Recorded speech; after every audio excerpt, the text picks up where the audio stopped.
Okay, good morning. My name is Gary Matsuoka, and we're here at Laguna Hills Nursery on a Saturday morning. Our class today is going to be on planting your backyard orchard. So one of the things we'll be doing today are showing you everything you can grow in Orange County, California, which is quite substantial. We have one of the best climates in the world if you want a variety of fruits.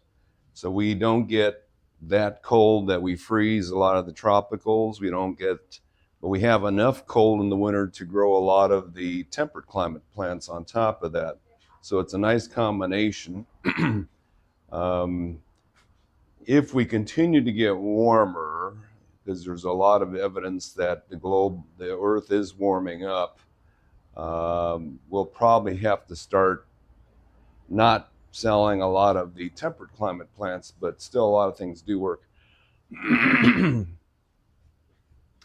Okay, the main thing to know about fruit trees is in the last 20 years, the research we've gotten from the researchers, the orchard researchers have shown that the ideal size of a fruit tree in an orchard, I mean, in the old days, it was 15 to 20 foot tall and wide.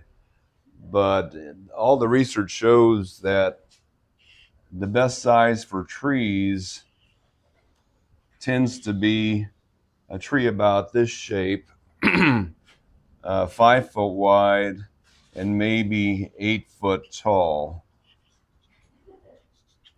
And the reason for that is that at this size and width, the sunlight can get all the way through the tree.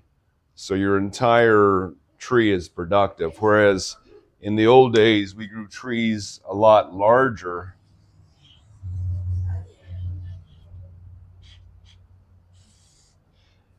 And the sunlight was only getting through about that much of the tree. So you had a lot of dead space in here that didn't do much production. So the disadvantage of the smaller size, of course, you need more trees to get the same amount of fruit. But for a homeowner, so this tree at this size, you figure about 50 to 100 fruit, depending on what kind of tree it is, maybe a little more if it's got smaller fruit. Whereas a tree of, say, 15 foot tall and say 20 foot across,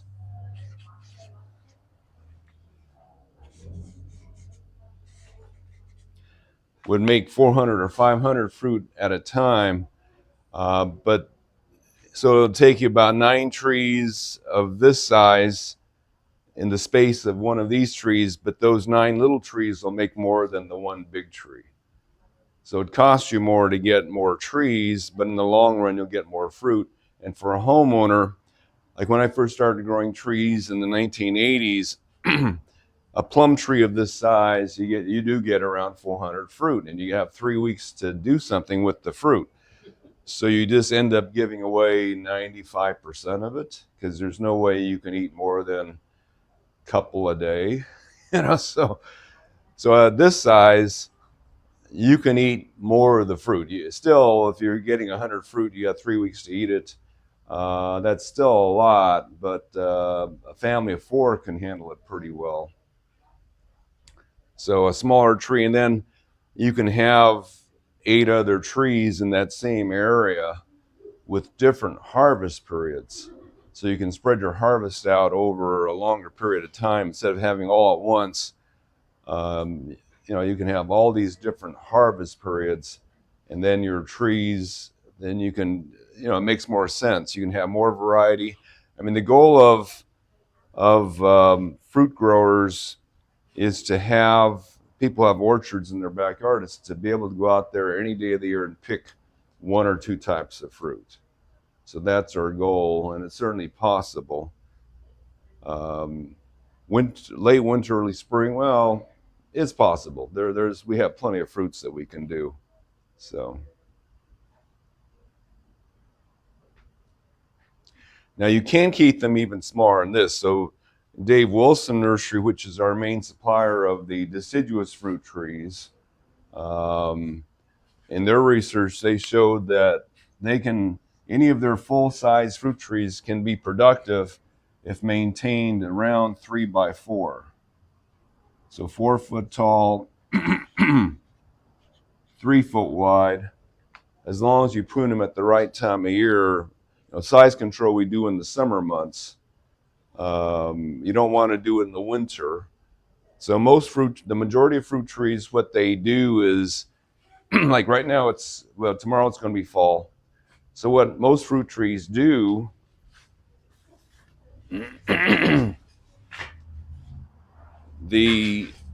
from now through the time they drop their leaves for winter, the leaves get the most sunlight, will develop the better fruiting areas of the tree.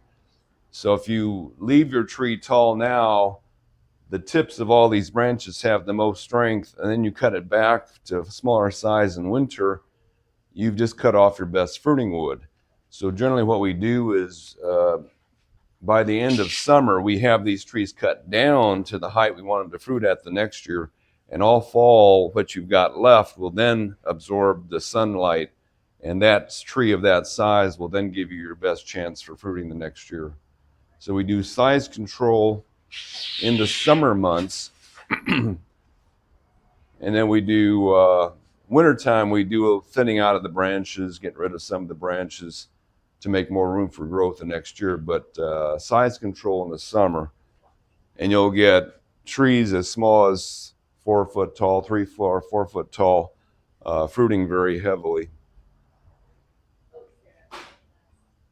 So in your orchard, if you do grow things 8 foot tall, 5 foot wide, you can work with 7 foot to 10 foot spacing between the trees.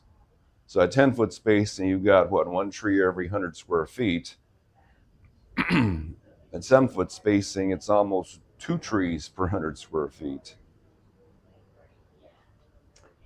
When I first started growing fruit back in the 1980s in my backyard, we didn't know all this stuff, but just from my own thoughts, I had spaced all my trees in my backyard 7 feet between trunks, and we kept them about 5 foot wide.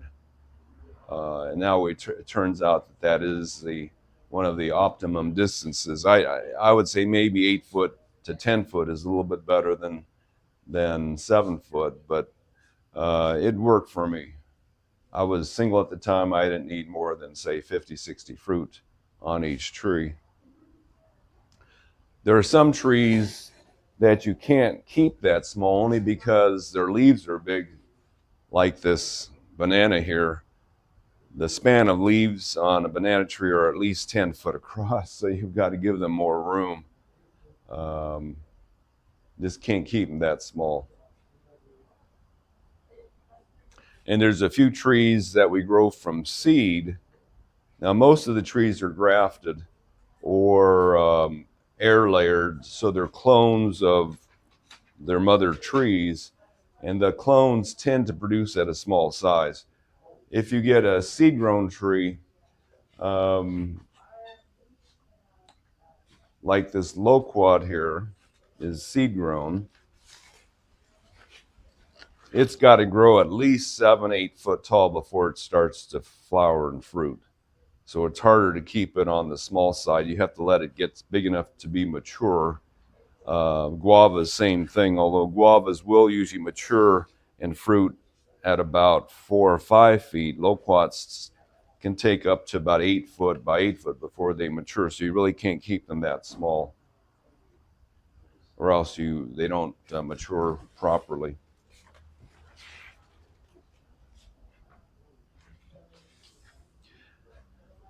So we mentioned most of the trees. We'll go through them pretty well. And on the sides of your orchard, that's where people put usually the vining plants like grapes,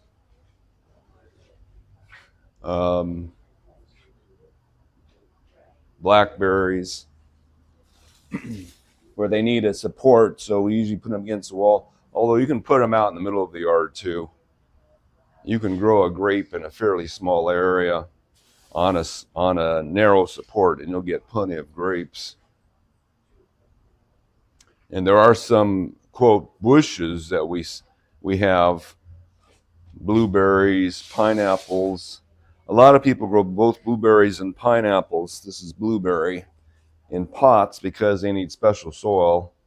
Pineapples just don't need much room, but you can set them in the garden and they just don't take them. You can set them between trees and they won't take up more than, say, 3 by 3.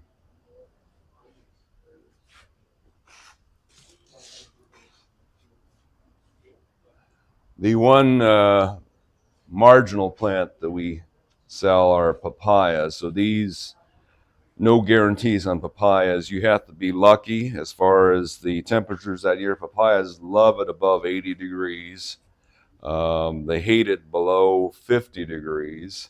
Our winters generally are in the 40s. They tend to do well in certain areas of Orange County where it just doesn't get cool in the winter. So we have a lot of foothills here.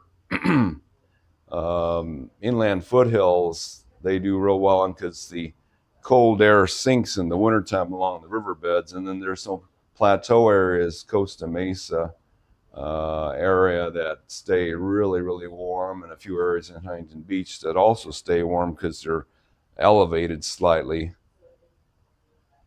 And papayas tend to do real well there, but if you get cool winters, these usually fail. They just don't like it. If you want to grow papayas, you move to Mexico or Hawaii. And one of the newest top-selling fruits that we have now are the dragon fruits, which are true cactus. And these are tropical cactus. They can handle drought, but you need to water them normally to get them to fruit. And they do climb up objects. They have aerial roots. This is an example of, this one was growing on a wall and the roots were attached to the wall. And they bloom incredible flowers. Most of them are white. There's some pink ones. And the fruit is very exciting to look at also. And that's become one of our favorite fruits of all the fruits.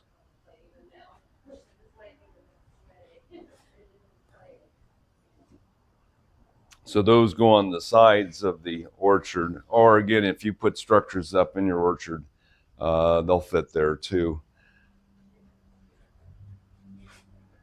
Okay, so one of the major categories of trees that we sell are the deciduous fruit trees, the ones that drop their leaves in the winter that are coming from more temperate climates. Persimmons, figs, mulberries, mulberry tree, jujubes, the stone fruit family, which are peaches, cherries, apricots, plums, pluots, pleuries. There's a lot of hybrids now. Apples and pears, and pomegranates. So these plants, well, grapes too come from temperate climates, and so do kiwis. They prefer having a winter. Now we still have winters. They're getting real mild, but we still have them where your average temperature drops down somewhat slightly below 70 degrees in the winter, and the nights are in the 40s. If we don't have enough winter, there are some of these trees that have trouble. So primarily it's the stone fruit. So peaches, apricots, nectarines, plums, pleuries, pluots, cherries. If they don't see a winter, not only do they not flower and fruit, but sometimes they don't even wake up at the right time. If they don't, so these trees apparently evolve well. Most of them are from Asia, either Western or Eastern Asia. Somewhere in Asia is where most of these evolved. And the latitude was somewhat similar to, say, Tennessee, Georgia, those areas of the U.S. where it gets cold in the winter. So you don't want them blooming in the winter at all because they'll get sharp frost down, 0 degrees, 10 degrees. So you don't want to keep them sleeping, but we do get warm spells in the southern temperate climates. So in Georgia, it may hit 80 degrees in January, but we don't want the trees to wake up that early. We want to keep them sleeping. So the trees evolved a system within the buds, the growth buds and the flowering buds, where they need to be exposed to temperatures between 34 and 55 degrees. At those temperatures, it eliminates one of the chemicals that keeps them sleeping.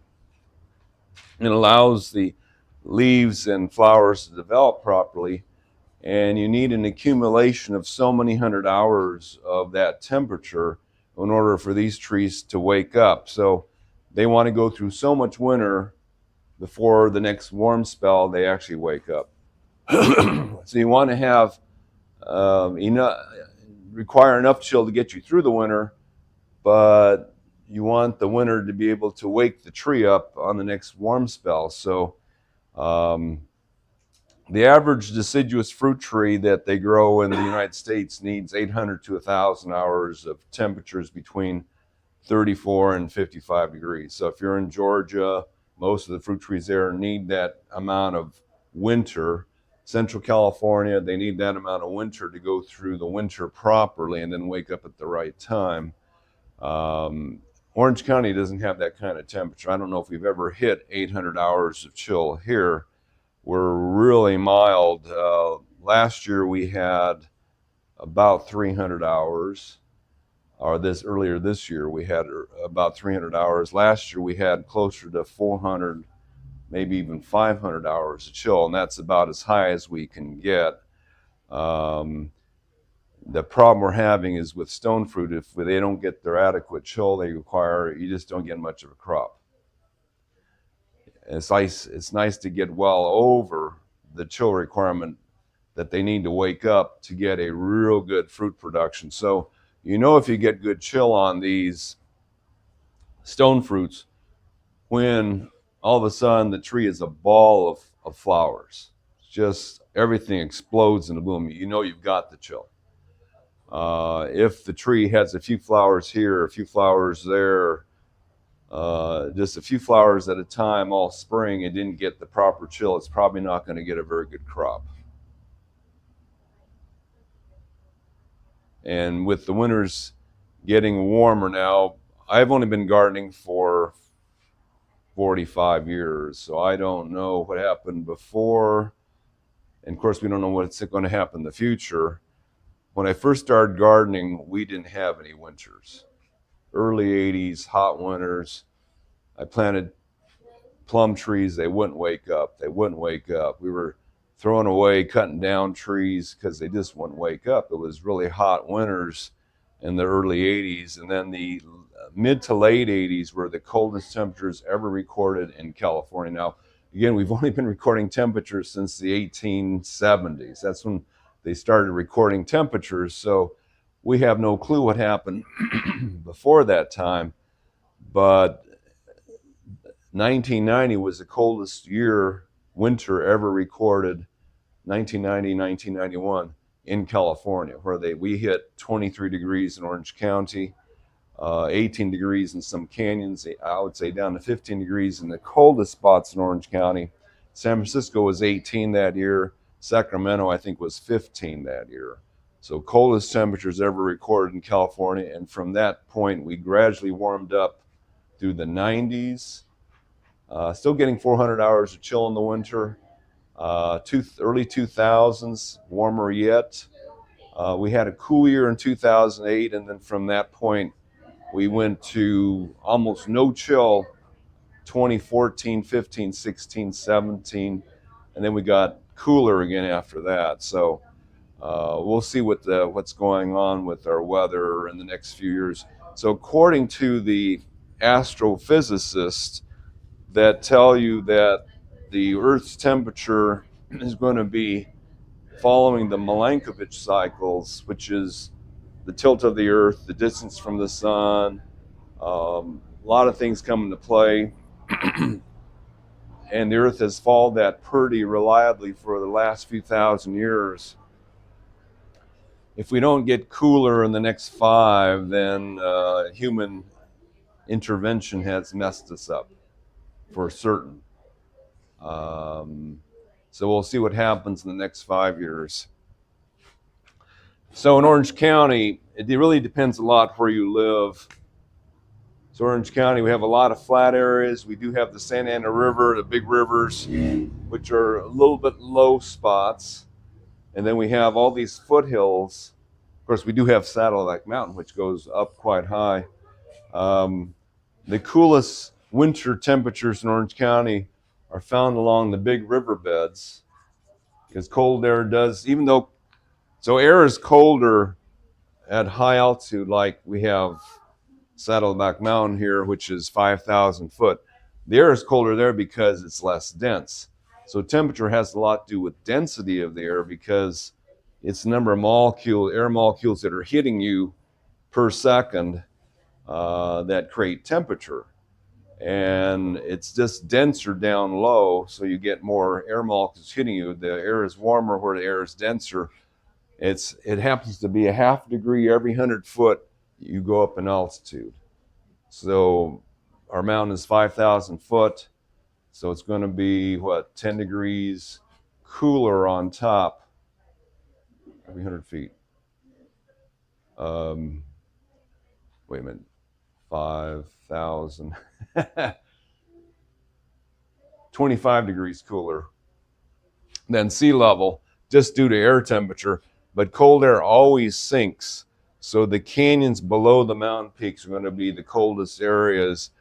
We have a lot of canyons in Orange County. Laguna Canyon, Trabuco Canyon, real cold. I have customers in Trabuco Canyon, just a few miles from some of the warmest areas in Orange County, where they say every winter they drop into the teens most winters. So those little canyons can really get cold at the bottoms. So those are the highest chill locations: major riverbeds, canyons, or if you live really high in Orange County, above, say, 2,000 feet, you're going to get some cooler air too, where you can get enough chill to grow the stone fruits reliably.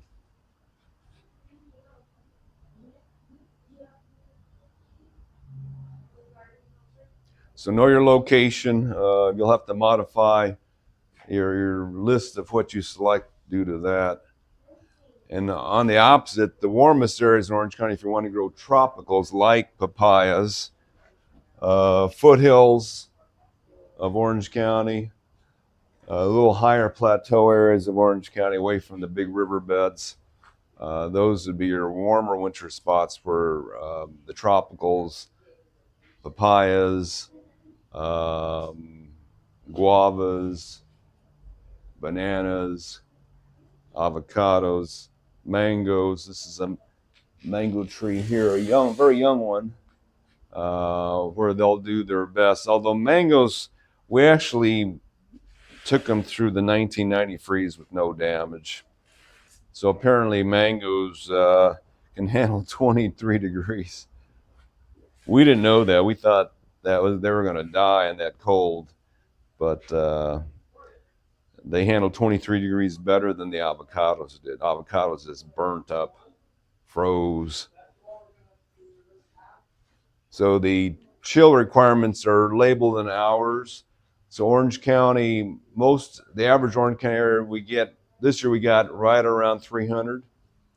And again, in the low areas, they'll get 500. I mean, half a mile can make a huge difference in the chill you get. The canyons probably get 600, 800 hours, or 500, 800 hours of chill. But the hilltops, 200 or less. And also know that on a still winter day, even the height off the ground give you a lot of difference in chill. So if you live in a hilly neighborhood and you go walking around on a morning or in the evening, you notice as you go down the hills, your legs are getting colder really quick, because the air again settles. And even on flat ground, the air is colder near the ground than it is 10 feet off the ground. It may be 5 degrees warmer. So it also turns out that on these deciduous stone fruit trees, the lower branches, you get more chill than the higher branches do. So it's real interesting. I've been growing them for 40 years, and on a really good chill year, the top of the tree gets most of the fruit because it had most of the sun. But on marginally chilly years like this year, the bottom branches fruit, the top doesn't, because the top didn't get enough chill. It got more energy, but it didn't get enough chill. So the bottom branches fruited. And we saw that a lot this year. The bottom branches fruited, the top of the tree didn't really do much because our chill was fairly low this year.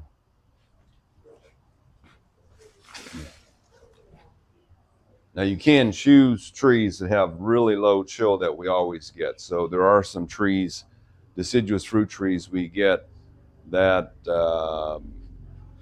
never seem to ever miss a year. We get enough chill for those. Now the one interesting one is apples. So apples come from Eurasia, southern Russia to central Russia. So they come from a real cold winter climate. So most apples need quite a bit of chill, 500, 600 hours of chill. There are a few that don't, but most of them do. But the interesting thing about apples is that even if they don't get any chill, they all still flower and fruit.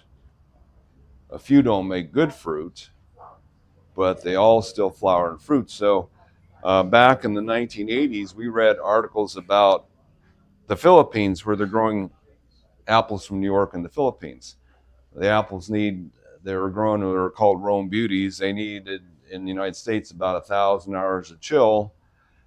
Philippines, at altitude, they're growing them on mountains, got zero chill. They said the high temperature was around 80, 85 degrees. The low temperature was in the high 50s. They weren't getting close to getting any chill at all.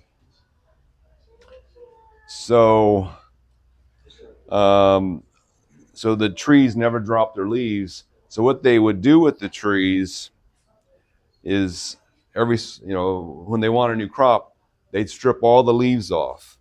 So there's flower buds at the ends of these branches. All the little branches have flower buds developing on them. And without any leaves nearby, so the flower buds stay dormant if there's leaves. The leaves nearby send down this hormone called auxin, which keeps the flower buds from opening up. You strip off the leaves, and suddenly these flower buds start blooming. 2 weeks later, they start blooming, and they make a crop of fruit. They make new leaves, and then after that crop is off, they'll just strip them again. And they said they can time their crops anytime they want. So apples, usually it's the cold that drops the leaves. And once the leaves are gone, then the flower buds can wake up. Now, in the temperate climates, they don't wake up until they get their proper chill, but they still wake up if it's 80 degrees. Or if it's warm, 75, 80 degrees, no leaves, they're going to do something, and they usually flower. So in our area, most apples wake up when it turns 80, which may be May or June. This year it was real late, we got warm. But the thing about our climate is we have enough time to ripen these, to develop the fruit, because most of these apples are due to ripen in the fall.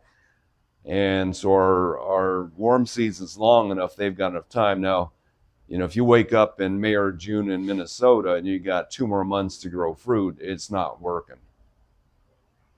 But here, essentially, our fall lasts, our summer weather can last into December.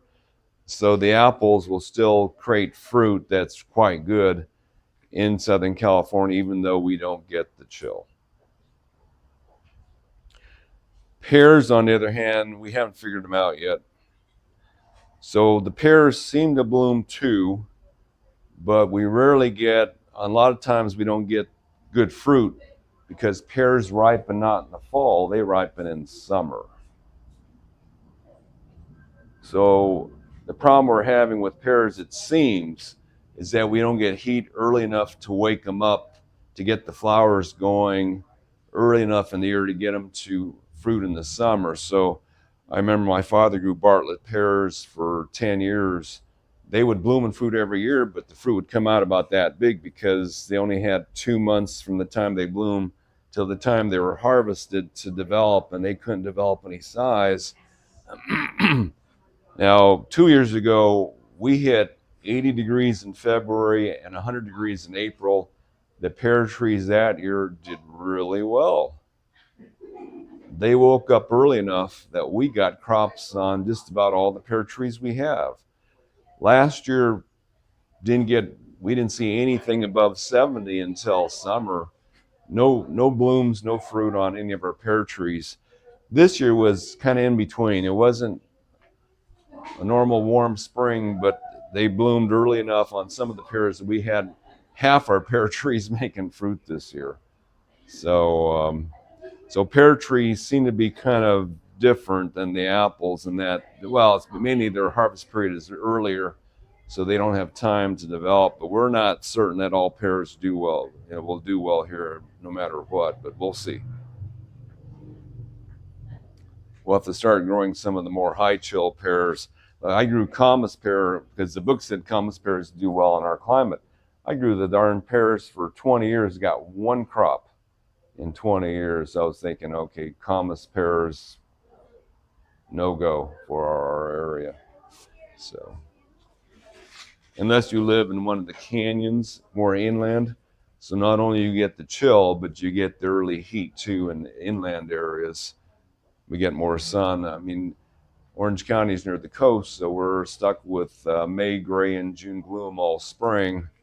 And our heat doesn't come early, which is good for some plants.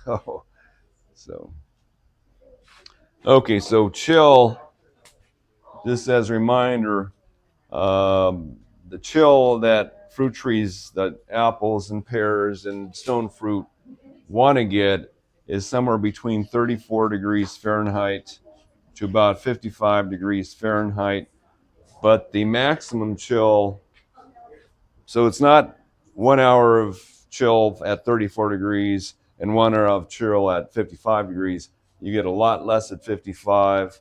The highest chill you get on fruit trees is between, I believe they said between 40 and 45 degrees Fahrenheit. When every hour you spend there, you get at least 1 hour of chill at those temperatures. It might be more. You get less when you go above 45, and you get less close to 34. It could be that freezing, you don't get any chill because nothing happens at freezing. Everything's frozen. So the chemicals that are supposed to be taking place in buds maybe doesn't work when you get that cold close to freezing.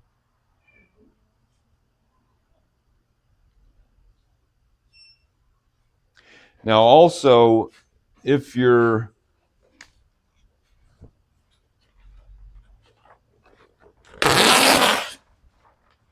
so cold air, because it flows,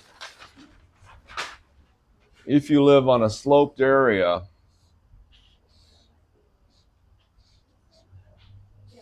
the cold air is always going down the hill, and any fence that's solid will trap the cold air behind it. So you'll get an extra amount of chill behind walls that are catching the air behind them. I mean, that 1990 freeze was real eye-opening for us because our nursery was on a slope, and at the bottom of the slope we had a solid fence.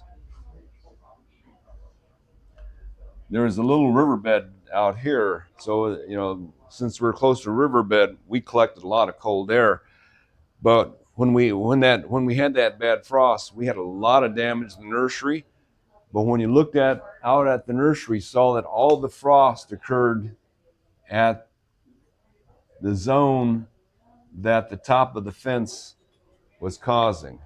So everything froze from the top of the fence down. All the plants we had frost damage on were lined up with anything that was taller than the top of the fence didn't freeze. That fence, that solid wall we had, trapped all the cold air behind it. And you can just see the freeze line of nursery was at a certain height equal to the top of that fence. It was an 8-foot fence, so it was we had a lot of damage from the height. But just know that any fence like that will trap cold air behind it in the winter, and you'll get some more chill hours that way. And on any house, if this is the north side and this is south side, so at my last house I lived at, we planted most of our stone fruit trees on the north side of our house, and that's primarily because stone fruit trees ripen pretty much mid-year. So usually, the sun's the highest straight up, late June. So from about May to August, the sun is fairly vertical, and my 2-story house would only develop maybe 2 or 3 foot of shade on the north side at that time of year. But in the winter, it was shaded out close to 20 feet. So the shade creates a little more chill. The fact that no sun's hitting these branches, the branches stay cooler. So we put the stone fruit on the north side of the house where they got much more chill than they would on this side than they would on that side. South side, you get that sun hitting the wall really square flat on and radiating off that wall. So you get less chill on the south side of a house, more chill on the north side of any object. But you get enough sunlight in the summer, because in the summertime the sun's doing this, that you can ripen the fruit. So that's, for our marginal climate here, the stone fruit is a good place to put it, because all the stone fruit ripen right when the sun's at its highest, pretty much.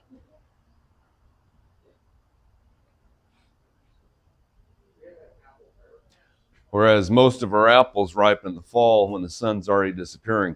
Now, the other thing to know about fruit in general is that you don't need to have, most yards, you don't have a full day of sun because the houses and walls are in the way. Half a day is going to do it, although the more sun you get on fruits, especially the ones that ripen quickly, the better they taste. So we never had, in my house I've lived at, full sun days. But when we were leasing land in Irvine from a farm once, no trees there at all to shade, or no objects to shade, and we got to experience fruit that was in full sun. We go, okay, this is really good. This is noticeably better. Now that happens mostly on fruits that have a short hang time, ripen fast. So the plants that ripen fast, that don't have hang time, are things like a lot of the berries, blackberries, raspberries. There's no hang time. If they're in shady locations, no flavor, or they're tart. A lot of the stone fruit, peaches, nectarines, plums, very short hang time. If they're not ripe that day, they'll fall off the next. Too bad. You don't have much hang time on a lot of the stone fruits. Figs don't have any hang time. Mulberries don't have any hang time. When they're ripe, they're ripe.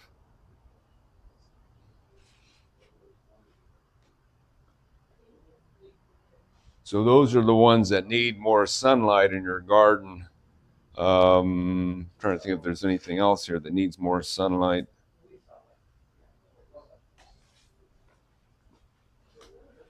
So the fruit that can hang on a long time, we've grown them in substantial shade, and they still turn out well. Now I don't have any citrus here because we're not allowed to have citrus at our store at this time. But most citrus have a 5-month hang time. So we've grown a lot of citrus on the north side of our house. And even when you pick it and it's still shaded, they turn out pretty good. So what's interesting is we saw a research project they did on citrus where they had taste testers to see if they can tell the difference when a fruit grown on the south side of an orange tree or a fruit grown on the north side, and they couldn't tell any difference. But when they tested the fruit to see what was in the fruit on the south side had just about double or triple the amount of nutrition in it. So double or triple the amount of sugar and acids. The ones on the north side had lower of both, but the ratio was the same, so they couldn't tell any difference in flavor. So the fruit on the south side of the tree was more nutritious, but the fruit on the north side, they said it tasted identical. So if you don't care about nutrition, I mean, it's like in Orange County, we're not nutrition poor here. We get too much. So a lot of these fruits, if they have good hang time, the apples, grapes in general have great hang time. Citrus, persimmons have good hang time. A lot of fruit, avocados have good hang time.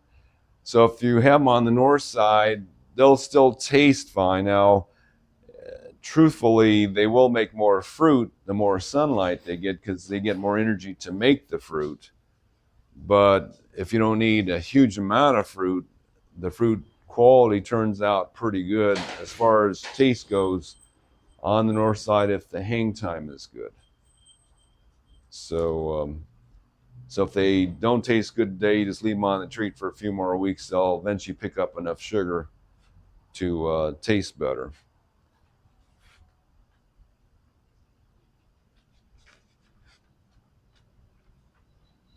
Okay, as far as soil goes, the vast majority of fruit trees get by with native soil, no matter if it's clay or sand.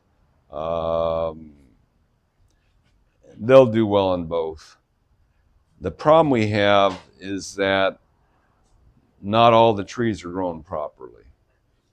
So we grow all our trees in a very mineral soil. I don't know if the camera can catch that, but our soil is mostly quartz like the ground is. So soil, which is sand and silts and clay, sand and silt are almost pure quartz, which is the same material as glass, silicon dioxide. Clay is mostly silicon dioxide, but it's also in the molecule has got either iron or manganese or some of those other minerals to make it a different shape, but it's still all mineral. And generally, plants don't rot in a mineral soil. You can water them and keep them flooded quite a bit, and they will refuse to rot. I mean, papayas are probably the one exception that if they stay waterlogged, the roots tend to suffocate and die. So the roots must have a real high need for oxygen. And avocados, well, they don't have to because we grow avocados in a glass of water, the pits in a glass of water for a long time. They seem to be okay in that. So the natural soil is fine for most fruit trees. The problem we have is the plants that you get from other that are not grown by us often come in compost. So this guava here from one of our suppliers, if you look at the soil carefully, this is all wood shavings in it. So they use sand and wood shavings to grow this plant. Now, we'll sell it because guavas just don't rot. They're very rot resistant. So it's okay to have them growing in a lot of compost. But most of the other fruit trees we have, the trees that handle compost pretty well, that is, when you mix compost, especially if you have compost sitting in clay soil, the ones that can tolerate the low oxygen that compost causes that promotes root rot would be things like pomegranates, the guavas, which is myrtle family. Grapes do pretty well with that. Apples do fine. Apples and pears, figs do okay. Mulberries do okay. The loquats seem to do okay also, loquat trees. But a lot of other plants, the combination of compost and clay will cause them to rot. So clay doesn't breathe well. If you don't have enough oxygen going to the roots, the plants will then rot. And if the plant has a high need for oxygen, then that's what induces the root rot that you get in clay. If you have sandy soil, you can really make a lot of mistakes and put a lot of compost in there. Our industry still thinks it's proper to mix compost into the soil. And the only reason we would mix compost soil is that it won't blow away if you have a strong wind. But compost in nature, dead stuff, belongs on top of the ground where it won't mess up the oxygen supply to the roots. So we don't recommend putting compost around. If anything, if you have clay soil, you can put sand around your plants, get the air down to the roots, they'll grow faster. Fertilizer-wise, we try to stay organic for the most part on plants in the ground. So we do carry a couple of different brands of organic fertilizers. Fertilizer prices have gone up a lot in the last few years, so that's going to be a major part of your expense. We do sell chicken manure, and a lot of people use that.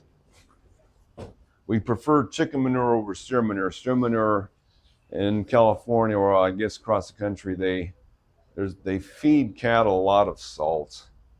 And so the steer manure, we were told at one time that it was 10% salt by weight, sodium chloride, and that's not really good for these plants.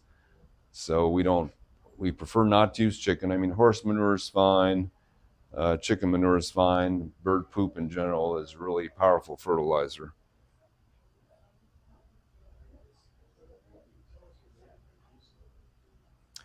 Water-wise, pretty much all these can get by in the same amount of moisture in the ground. So generally with plants, so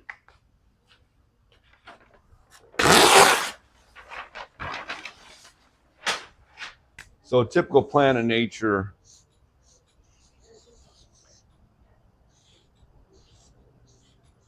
the roots grow as deep as they can breathe air.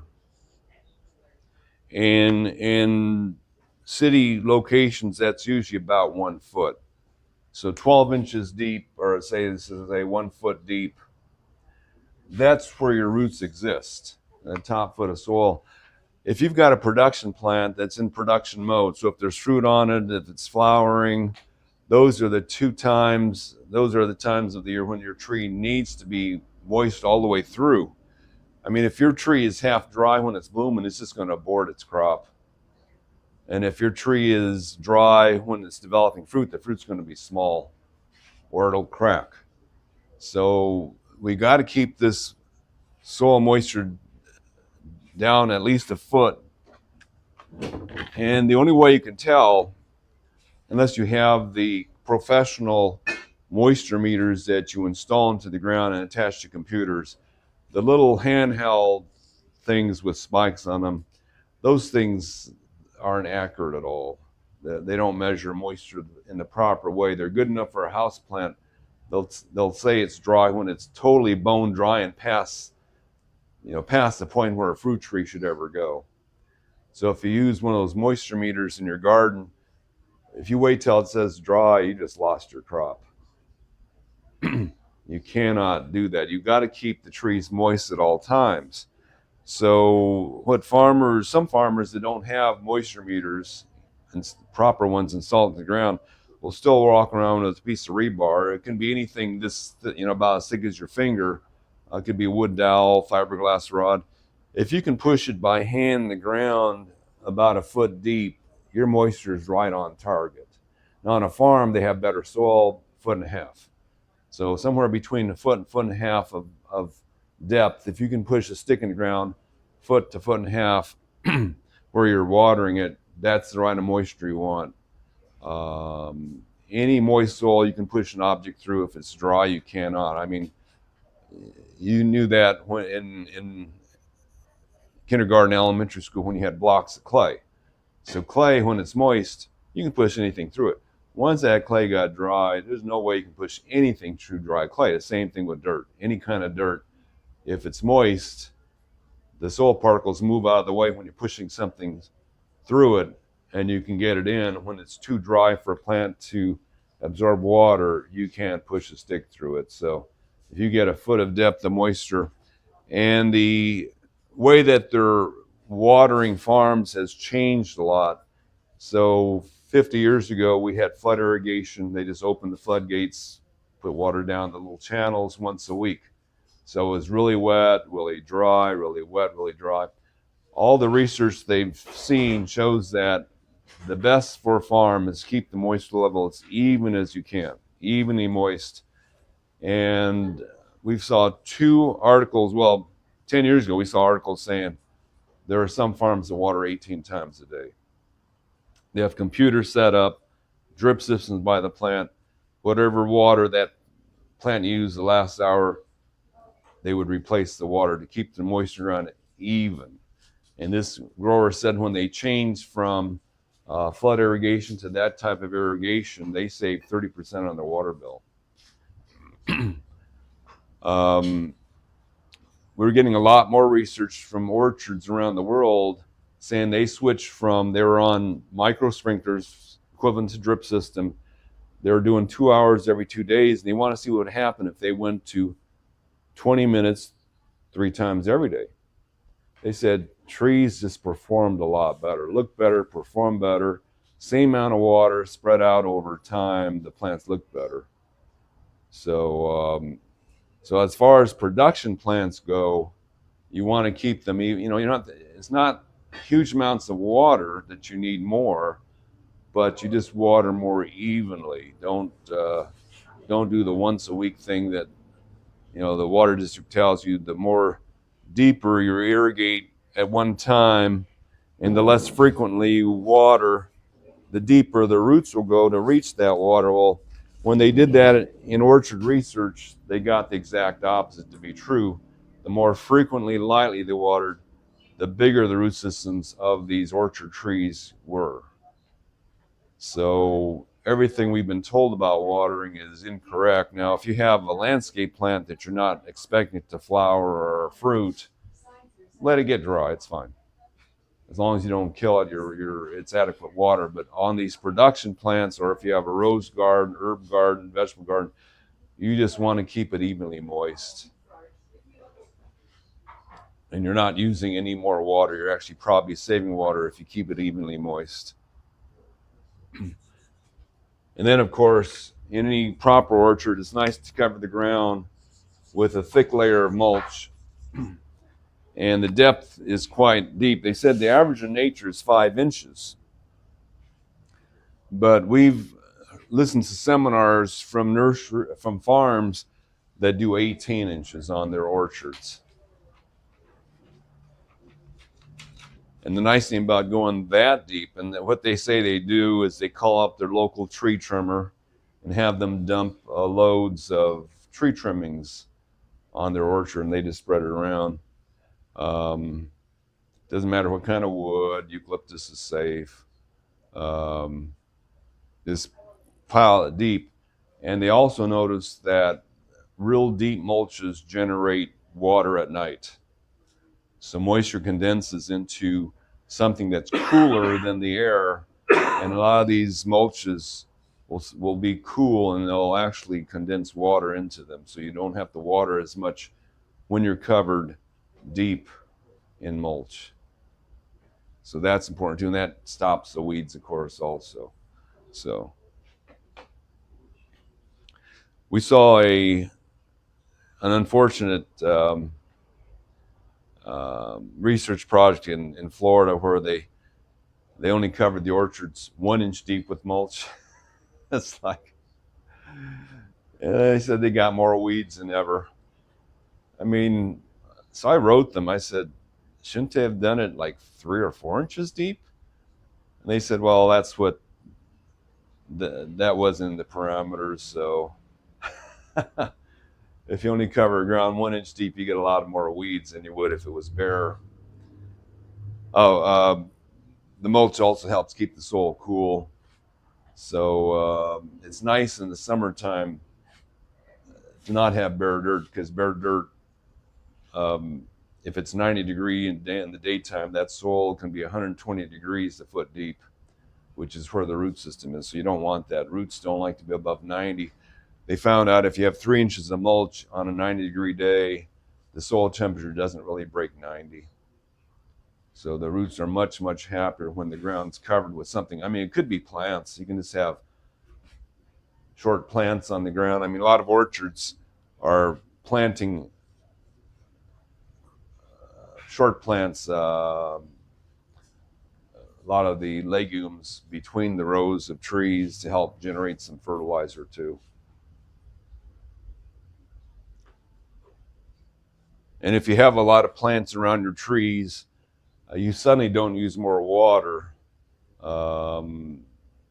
They said that they all share in the same amount of moisture in the air. So if the air is certain moisture, they will only lose. So plants don't really use water. They lose it to the air. How much humidity is in the air, they lose that amount of moisture.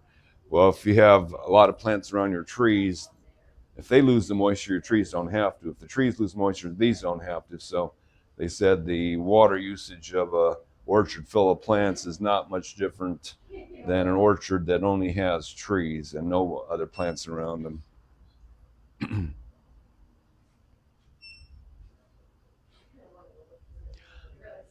Now, just so you know, I didn't mention, most orchards, commercial orchards, do not fertilize, especially deciduous trees, the first year. The trees they get usually have enough energy to get a little bit of size to them. We don't usually go by that. And the reason they don't fertilize the first year is because they don't want, because most orchards don't have enough wind protection. And if you have a tree that, most bare root trees we get are maybe 4 foot tall when you plant them. And if you fertilize them, they can be 10, 12 foot tall by the end of that same year. The wind, if we get a strong wind, that might blow them over. So they just keep them quiet the first year, just no fertilizer on the trees. They might grow a foot or two. That's the fertilizer reserve they had in the tree, and that keeps them in the ground better. And then the second year, they might fertilize it. We have houses and walls to help keep the real severe wind out of our gardens. So I don't mind fertilizing the first year, because most of our trees, like this tree, started the year at this height, which is about 4 feet. And we've already trimmed it twice. So it'd be around 10 foot tall by now if we hadn't trimmed it. But in your garden, you can certainly allow it, although you may not want anything over 8 foot, so you can pick it.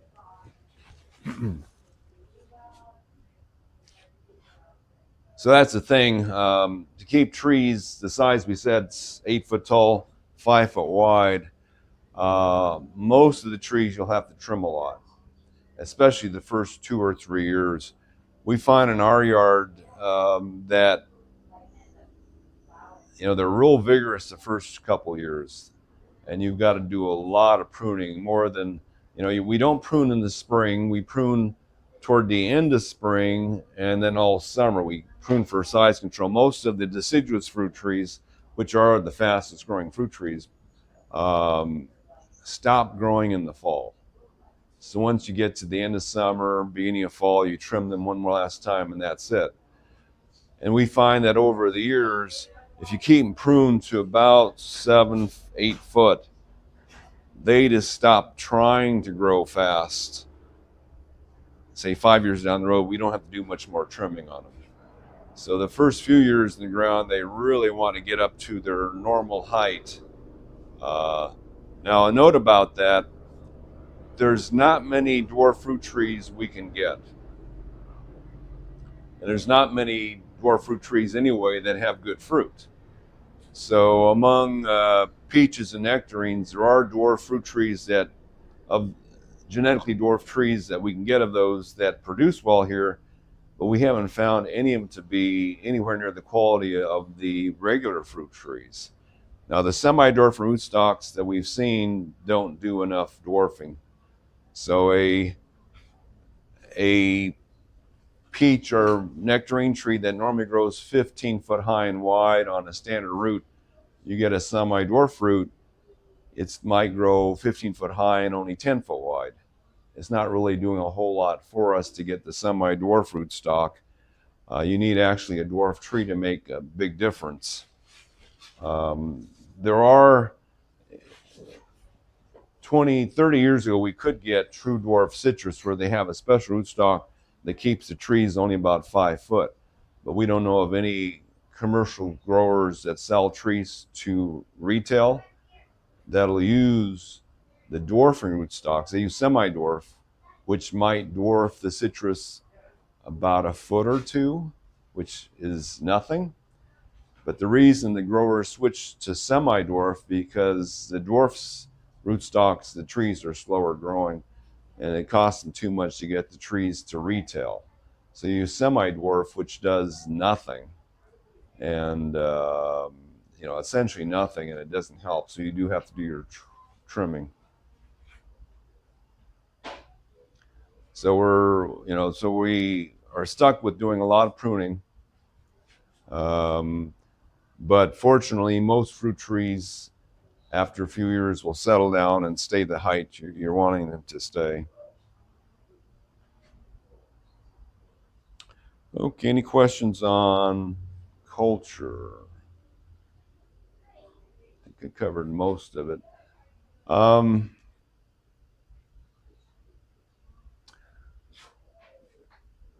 So it's interesting now that our most reliable fruit tree, I would have to tell you, is probably apples. I mean, we didn't even think apples would grow here back in the early 80s. And then we suddenly started getting reports people grew Red Delicious. They said they got fruit. We're going, huh? Not supposed to fruit well here. So in the late 80s, we started growing. Now, in the early 80s, we had an apple called Beverly Hills. And we had another one called Gordon, which were found in Southern California. But they were pretty mediocre apples. They weren't really ones to brag about, although they were interesting to see and to actually grow apples. But when people started growing all the commercial apples, we're going, well, what's going on here? So one by one, we started trying the more well-known apples, and they all fruited. The only apple that people want that hasn't gotten good size for us is Honeycrisp. Unfortunately, Honeycrisp apples, because they need well over 1,000 hours of chill, they would wake up in July, and the harvest period for Honeycrisp is August. So with 4 or 5 weeks to develop the fruit, we're getting fruit this big. Looked like Honeycrisp, tastes like Honeycrisp, just no size.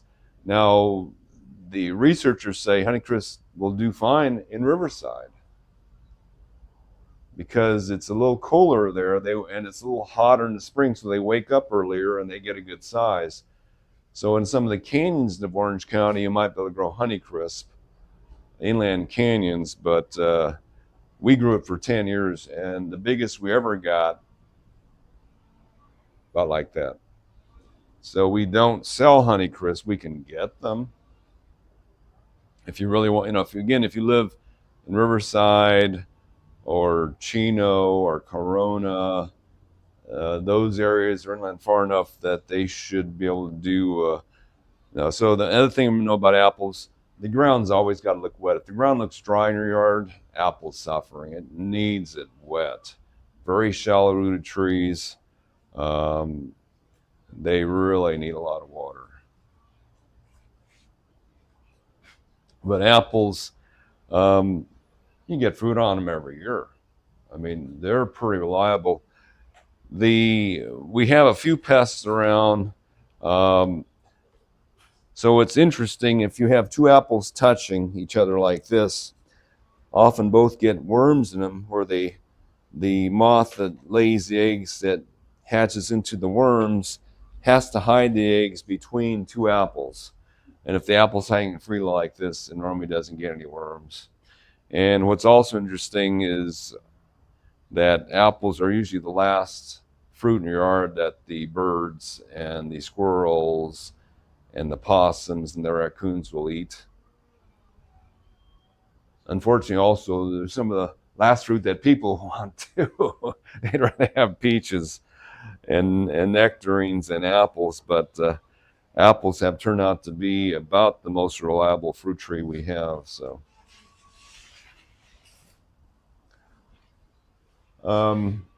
persimmons are reliable for us too. Although when they're young, they're not quite as reliable as apples. So, persimmons, young trees tend to abort fruit a lot. And as they get older, the fruit hangs on. Whereas apples, the apples always seem to hang on no matter what. And you get over crops on those, so you have to thin them out. Persimmons tend to abort crops the first few years. As they get older and more mature, say 3 or 4 or 5 years down the road, they hang on to everything. And then they start breaking branches on you. So if you're a persimmon fan, most Asians are. They're a really good plant. Now this is the persimmon. Persimmons, there's two kinds. This is an astringent type. You have to wait till it's dead ripe before you can eat it. The flat ones, the fuyu types, you can eat them when they're hard and crispy. That's the best sellers. We never can get enough. So again, we mentioned in the newsletter, we're down to one California bare root tree supplier left. We used to have 3. And persimmons has taken the biggest hit. So we only get allocated about 50 or 60 of the flat ones every year. So if you don't get your order in for persimmon trees before December, you're often left without getting one of our better trees. So that's why we do take pre-orders on fruit trees, so that you have a better chance. One of our apples sells out for us every year too. We haven't been able to get enough. One called Sundowner. So we consider Sundowner apple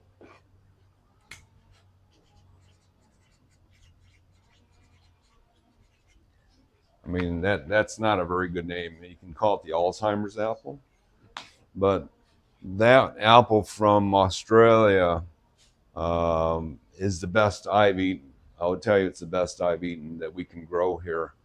Now this year on apples, we're getting in the top rated one in the books, which is yellow Newton Pippin. That is the top rated apple in the books. It's got a neat backstory too, in that in the 1750s, a medic who was working in a platoon that was headed by George Washington, when they were all part of Britain still, found this apple in Pennsylvania, and he took cuttings with him back to the coastline where they planted it, and it became a favorite apple of a lot of the politicians and of that era, early U.S. history, yellow Newton Pippin. So that is the top rated apple. We've never carried it. It is a smaller apple. It's not a normal looking apple either. It's kind of yellowish, greenish with a little brown near the skin, near this stem. So we're carrying that for the first time, but we're carrying a lot of apples this year because there's a lot of apples that do well here. More apples do well here, produce well here than just about any other deciduous fruit tree.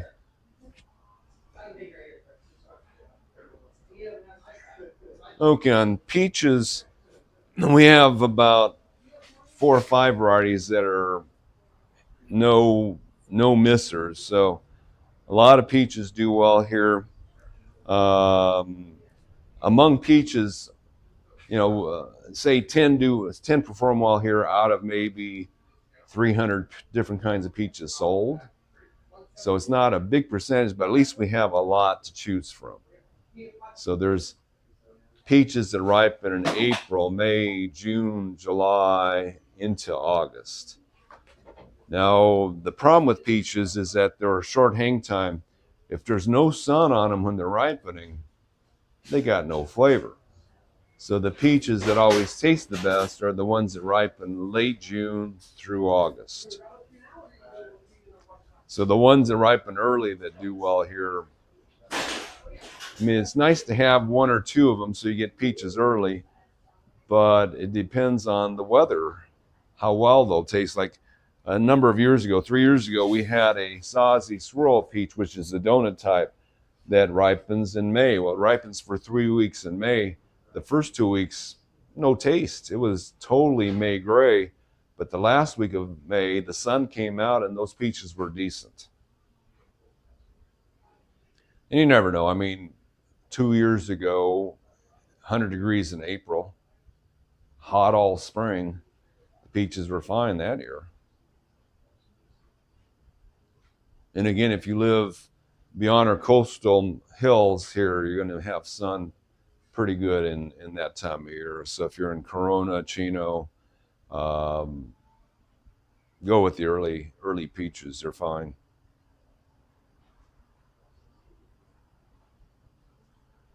Nectarines were not so good. So nectarines, there's only one reliable nectarine for us. But there is something called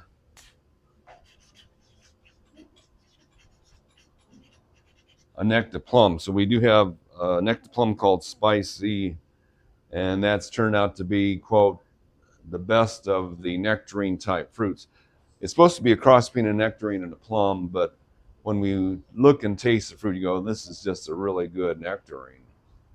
The leaves are plum colored, so plum got in there somehow, but the fruit is a good white flesh nectarine that ripens in July. So it ripens at the right time.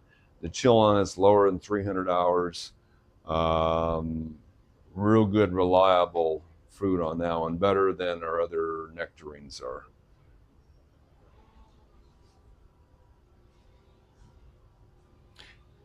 Just so you know, our top selling peach is August Pride. So August Pride rarely misses a year unless you're on a hilltop somewhere. And the fruit ripens July into August. So that's our best selling peach. If you live on a hilltop, you might do better with Mid Pride.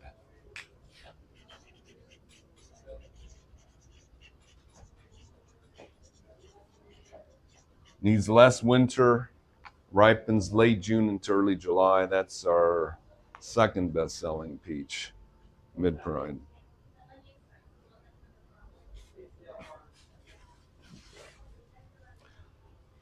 I mean, we are selling cherries, but we're still not sure what to recommend the highest. So there are low chill peaches, definitely low chill peaches. The problem we're having is getting them pollinated. I mean, cherries, sorry.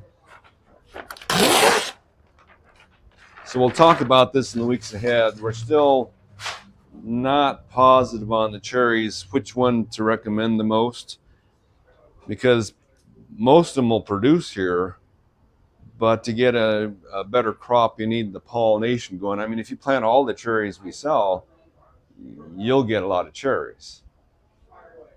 But which ones are exactly the best, to us, it's still up in the air. Which one is the best cherry to promote?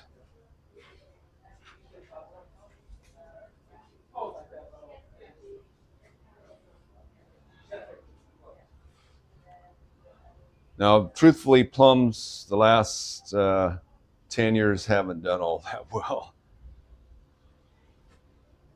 And among plums, the most famous name is Santa Rosa. We still sell them, but they need 400 hours or more of chill.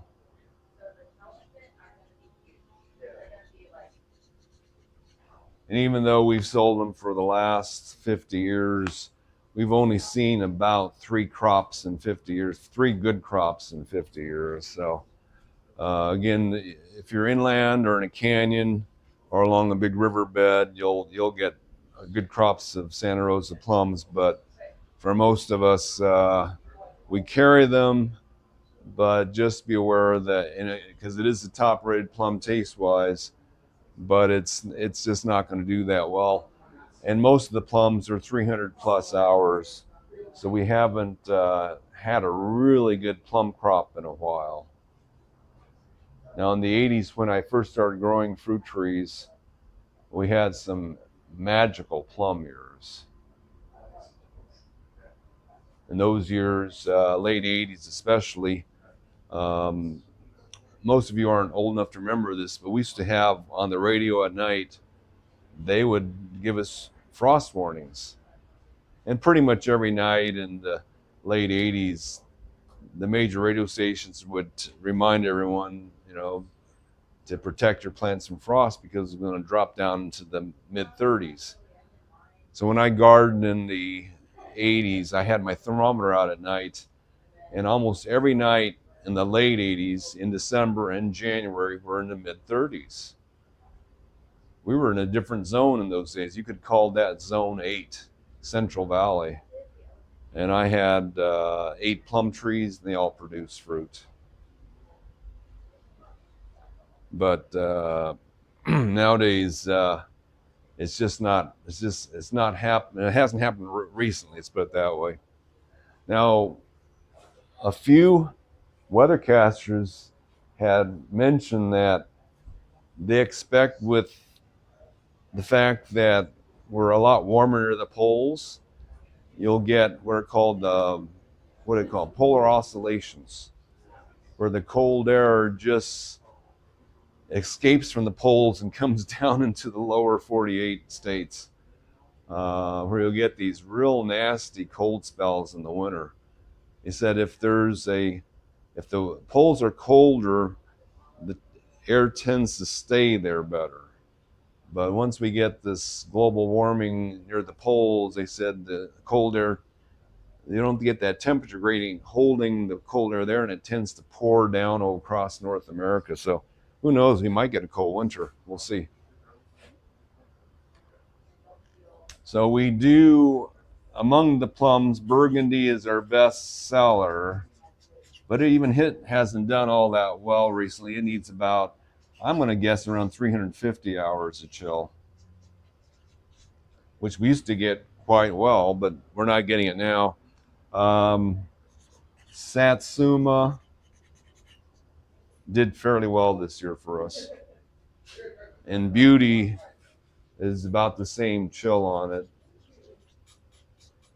So those two did okay this year, Beauty and Satsuma, but that one not so good.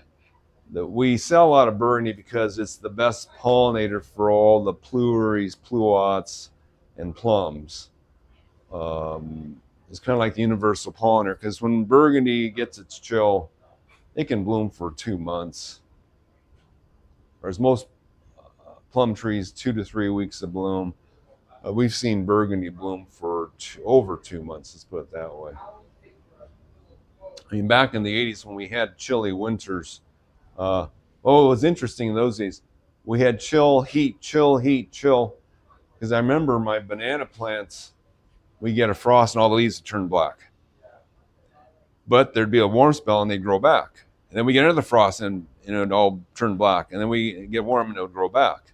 So we get those back and forth times in the winter. And what happened on my Burgundy plum is that the bottom of the tree got its chill first, and then the middle of it, and the top of it got its chill last as we're going through these cold, warm cycles. And so my Burgundy plum bloomed for like 2.5 months, and the fruit ripened over 2.5 months. Instead of just 3 weeks, it was 2.5 months. I said, well, there's nothing wrong with this tree at all. I was picking fruit from late June to early September on that tree.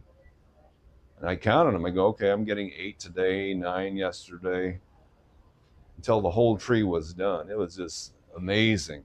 We haven't seen that since the 80s, so unfortunately. So then there's the pluots, and actually some of the pluots have lower chill. Dapple Supreme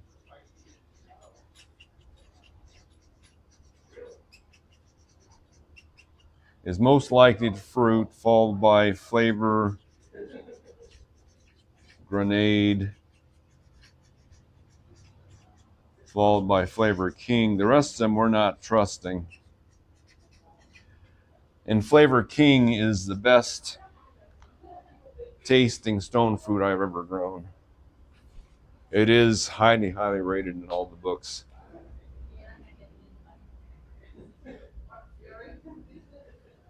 Flavor King needs about 300 or just a little more than 300 hours of chill. Flavor Nade, right around 300. Flavor Supreme, less than 300 hours. Dapple Supreme, excuse me. Dapple Supreme actually fruited this year for us at the nursery on trees that overwintered here.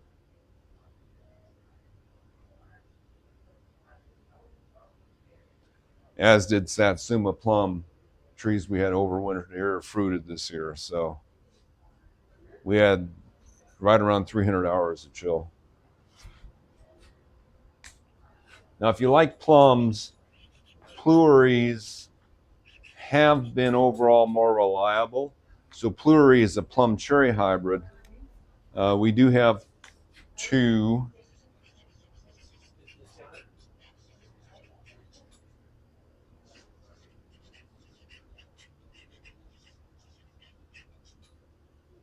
Candy Heart and Sweet Treat. Unfortunately, well, the pluots need pollinators. I don't know how our Dapple Supreme got a pollinator this year because all we had nearby was Satsuma, and Satsuma is not supposed to be a good pollinator, but they both fruited, so they got it done somehow. Sweet Treat and Candy Heart, for some reason, didn't fruit this year. We're not sure exactly what happened this year, but during those really hot winters, 10 years ago, 2014, 15, 16, those 2 trees did really well for us. But we had warm springs. We think the warm spring might have been more important. But Sweet Treat and Candy Heart often bloom before any of these do. That's the problem. So these can pollinate each other, but they do need a pollinator. So we like to sell these together because they both bloom at the same time. A Candy Heart maybe a week before Sweet Treat, but they both overlap very well. They're both really good fruit. Candy Heart looks like a small plum, tastes like a cherry. It's got the texture of a plum, but it's got the flavor of a cherry. The Sweet Treat looks like a big cherry, tastes like a plum. It's real interesting. And we think the chill on both these is lower than, well, maybe 270, because they're blooming early. On those warm winters, they're blooming early. Could be lower than that. So Gary, how did they develop a hybrid like that? So it's interesting. The company, there's a family in the Central Valley, the Zagers, and they do most of the weird things. So they pollinate the trees. I mean, it's not GMO stuff, but they do have to grow the plants in labs. So what they do is they'll cross a cherry and a plum. They'll save the pollen they'll cross them in the field. So they'll take pollen from a plum and put it in a cherry flower, or a cherry flower and put it in a plum flower. And then they come back a week later and take off that flower because that's not a viable fruit. So they pick off the ovary of that has the genetics in it and grow the resulting embryo in a petri dish. Because unfortunately, well, in a flower, it's complicated. In a flower, you need, what is it, 2 or 3 pollen grains to pollinate. One pollinates the embryo, and the other pollinates this thing that creates the fruit. Well, so the embryo is there, it's half cherry, half plum, but the fruit can't develop. They can't do that cross in there. So they have to save the embryo, put it in and grow it in a petri dish and grow this tree out to see what, and it's got both genetics in it. And then the tree will be half cherry, half plum, say, and then they'll get, so they have to grow them in petri, but it's not done GMO where they take a gene from something totally unrelated and put it in the nucleus of this plant. It's normal breeding, but they call it embryo rescue because the embryo can't develop because the fruit can't develop. And then they just see what they get. So they have crosses that are peach nectarine or peach cherry plum, all these unusual. Unfortunately, most of them don't have higher chill, but we're real happy that these pleuries have a low chill on them. They have other pleuries with higher chills, but these two have done really well for us over the last 10 years.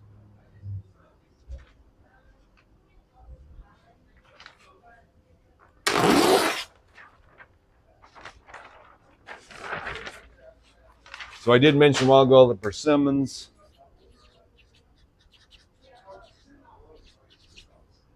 I don't know if I spelled that right.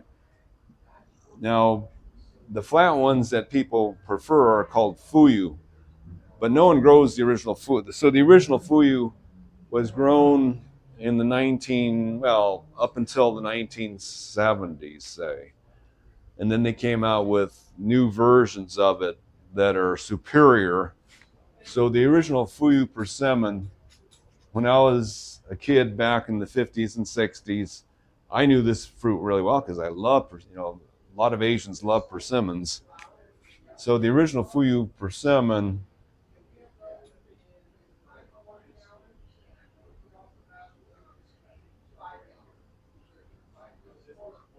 was about that size and shaped, orange. And they usually had a few seed remnants inside. I remember always, whenever I ate a persimmon, there's a few seeds inside. And you can eat them hard. Whereas the astringent types,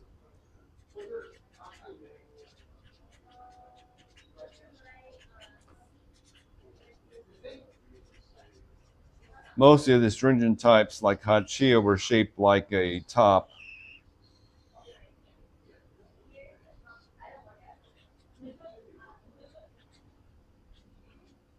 And those, you couldn't eat them until they were dead ripe. I mean, if you ever want to experience what astringency is, you go to the supermarket right now and buy maybe in a month, and buy hachia persimmon and just eat it. And it's really strange in that it's almost liquid inside. When your tongue hits it, it's totally dry. It's so astringent that your mouth feels like it's full of powder, a flour. So these, you have to wait till they're dead ripe before you can eat them. And then they're quite good. They're like jelly. The food you can eat hard, but they don't grow the original one anymore. I have a friend who has an orchard. They have the original fuyu there. And I've compared it with the modern quote fuyus, and they're not as good. They're just not as good. So the ones we sell nowadays, Jiro, Emoto, Izu, Giant. So we brought Giant back because everybody keeps asking for it. Jiro is quite flat. Emoto is a sport of Jiro,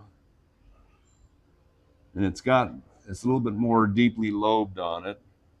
And then Izu is smaller, and the Giant Fuyu is slightly rounded bottoms, but a huge fruit.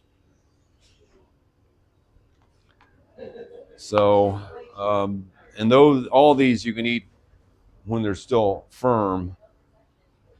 Um, the two main ones, Jiro and Emoto, I don't push Izu at all. I mean, we just haven't gotten good trees for the last 5 or 6 years. A lot of the trees don't wake up on us when we get them bare root. A lot of them die the first winter, so we don't recommend that one.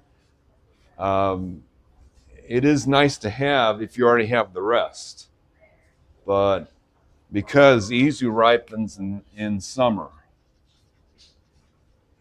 everything else is fall.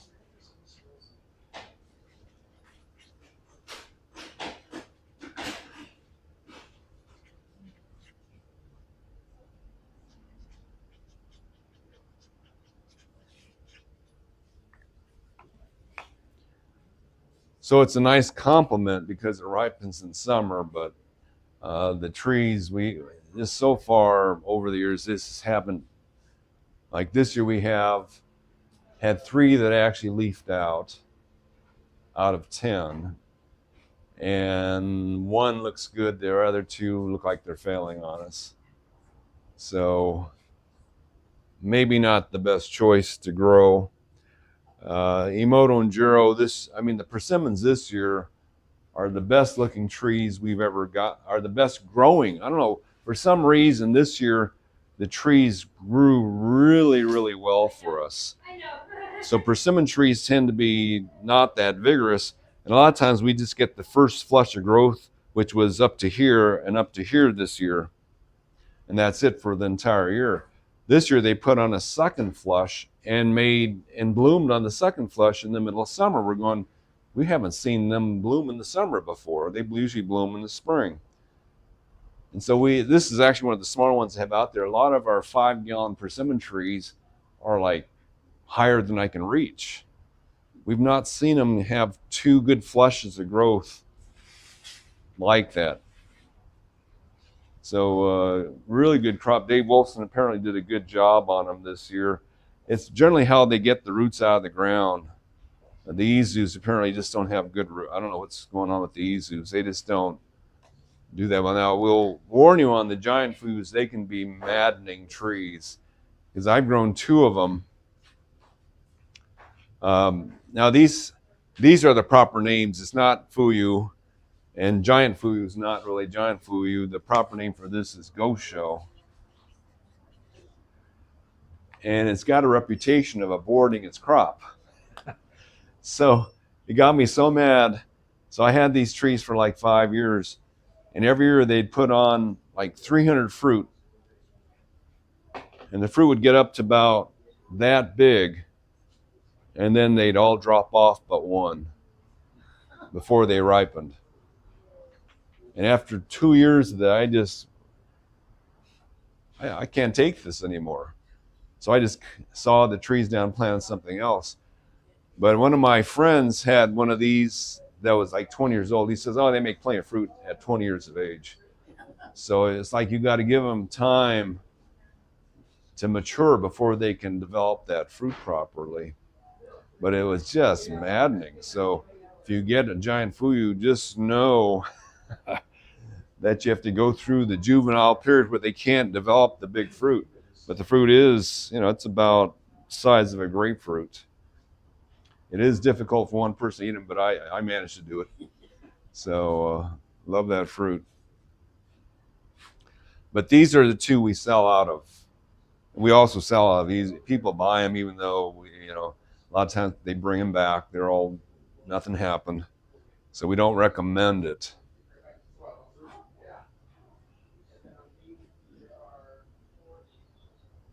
Although if you do pre-order, if you're one of the first ones to pre-order, the nicest trees that bunch are probably going to make it. We usually, the last 3 or 4, we look at them and go, okay, we'll pot these up. We don't want any chance of customers failing with these. So persimmons we do sell out of at least the nice ones because we're allocated about 20 each that are about, that thick a trunk.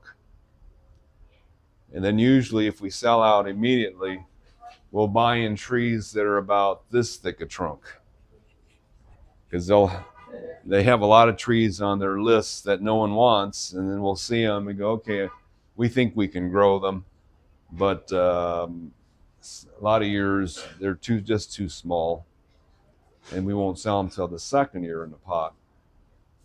So we did that this year. We had a lot of trees we got last year that were just so small that we didn't sell them till this year. But what's interesting, most of the ones we sold this year had fruit on them. So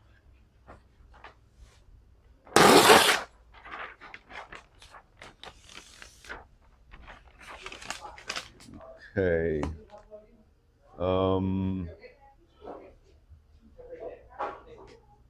Trying to think if we've gone through all. So we do this class this time because we're starting to take pre-orders on the deciduous fruit trees. Just want to go over the ones that are always in short supply.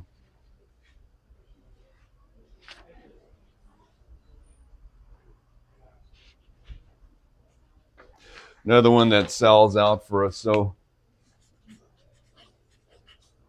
well, there's apricots and there's apriums. The apricots are pretty set on Tropic Gold as being our best apricot. Gold Kiss needs more winter. It's decent fruit, but it's not as good as Tropic Gold. So Tropic Gold, we're getting plenty of those, no problem there. On the apriums, which are,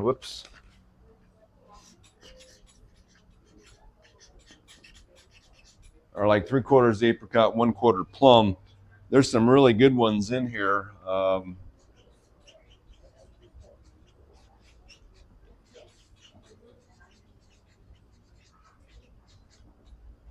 So these two, we're really high on them. Cotton candy, a lot of our customers tell us that's the best tasting fruit they've ever grown. We don't know exactly what the chill on it. We think it's right around 300 hours.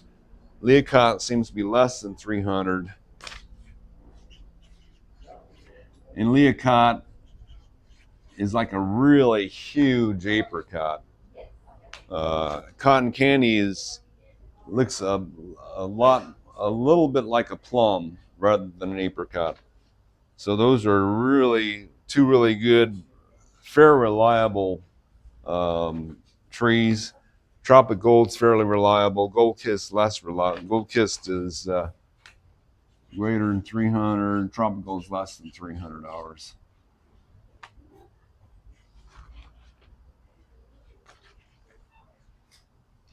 So that one is the one we'll probably sell out of. So be aware of that.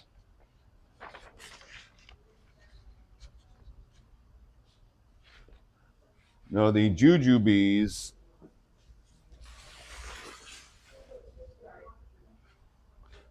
which are not as well known. Here's a jujube that's not quite ripe yet. Now this year, this should already be ripe. This year we're like 3 or 4 weeks behind schedule because according to the chill calculator, the coldest winter day this year was April 5th. So the spring started late, so everything's but behind schedule. Here's a jujube on here. One fell off. They're usually brown when they're ripe. These are becoming more and more popular too. This is actually, I think, a tree from 2 years ago that was kind of small. So the jujubes, if you want a really nice one, it is nice to place a pre-order for that too.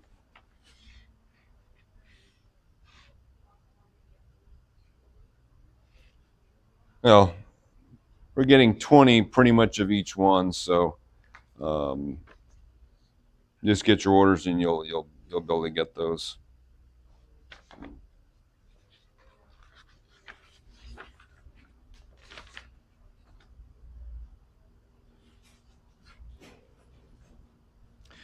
Pears we're not super high on, just because we just can't figure out how reliable they are. what's interesting is that 2 years ago, that real hot spring, we got a good crop. Last year, no spring at all, no crop. This year, somewhere in between, we got a few fruit. So it's all seeming to coming down on how much heat we get early in the year. We're still working on pears to see how reliable they are. So the other plants that are totally reliable for us here, pomegranates would be one. Now, pomegranates do like a warmer spring that we've been getting lately. As they get older, they'll fruit no matter what. When they're young, they fruit best if we have some sunlight in the springtime, especially if it's 80, 90 degrees in the spring. The pomegranates tend to fruit really well. So if you live in Corona, Chino, Riverside, you'll get fruit on a young tree. Here, it can be as much as 4 or 5 years if we have the gloomy weather in the spring. Figs are reliable producers, but we do have a new pest in the area called the black fig fly. So what used to be our very reliable fruit, now we're learning how to treat this bug. Most of our customers who are having trouble with the black fig fly, so the black fig fly, which occurs in the Mediterranean area where figs are flown, can lay eggs in all the little developing fruit. They all fall off before they ripen. They say in Europe the average crop is 20% of the 75% of the figs fall off before they're ripe, unless you protect the fruit from this fly. And right now, the most reliable protection is just a little bag around each fruit. Now, we're trying a spray here that's organic, and we got good results. So we think that that'll work, although you have to spray it a lot. I mean, we spray at the nursery every week anyway. And when we've been spraying to see if we can control this, we don't see any damage from that fig fly here at all. Now, I don't know if that's just coincidence or if it's the spray we're doing. We'll know more at the end of the year. We'll be more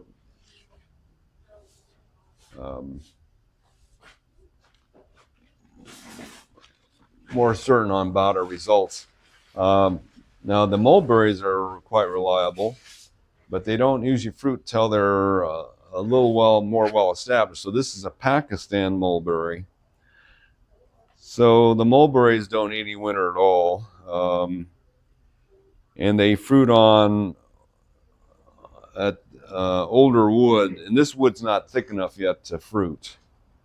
So Pakistan mulberry, which wants to grow 30, 40 foot tall and wide, when the main trunk's about that thick, a couple years from now, and the branches get thicker too, then they'll fruit off of last year's growth. So actually, they'll fruit off the branch that just grew.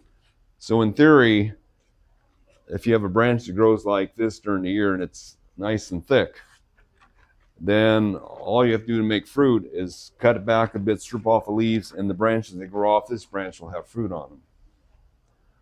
That's how mulberries are. Figs are actually close related to mulberries, and they do the same thing. They grow fruit on branches that grew off of a branch that just had leaves on it.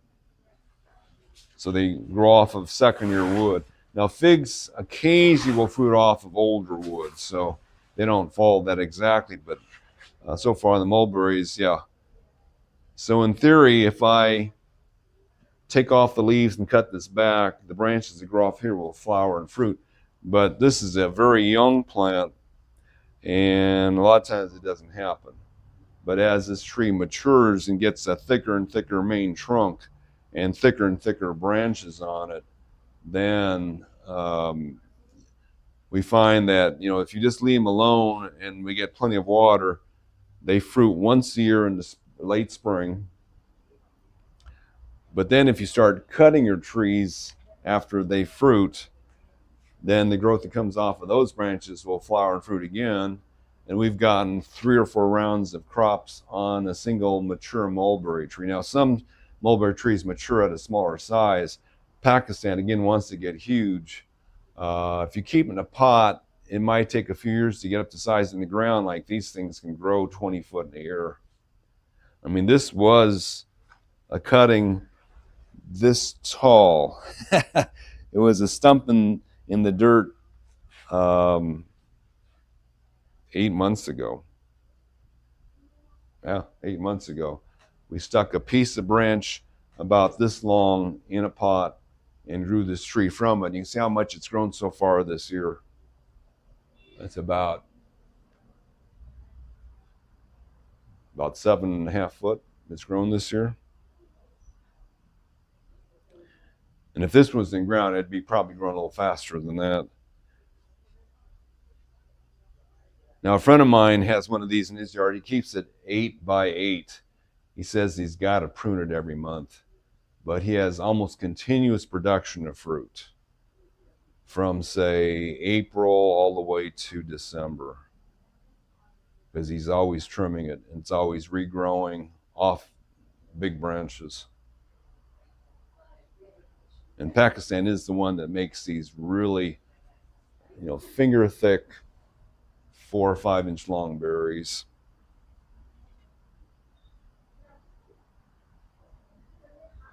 One of the few berry plants we know of that nothing seems to bother. There are dwarfer trees. So we have one called World's Best that only grows about 10, 12 foot tall. And hopefully this winter we'll get a few other varieties in. There's a weeping one that we grow too. Weeping one that if you left it to its own, it'd just be ground cover.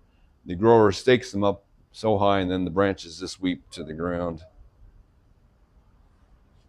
So they can all produce fruit multiple times a year when they're mature. Now we do a lot with avocados. And one of the reasons we do a lot more with avocados nowadays is because they don't have any sugar in them. They're probably the best fruit you can eat. So, and avocados, most avocados ripen or picked in the spring into summer, and some you pick summer into fall. There's very few that ripen in winter that do real well here. But we have, and what we've seen is that on the heavier producers, so avocado-wise, the ones that are known heavy producers, Reed, Gem, Gwen, Lamb, Surprise,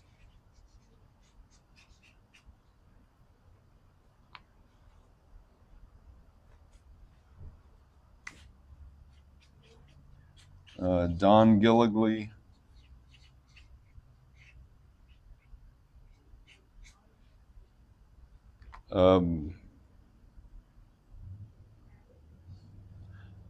those will produce a lot of fruit on a tree this big.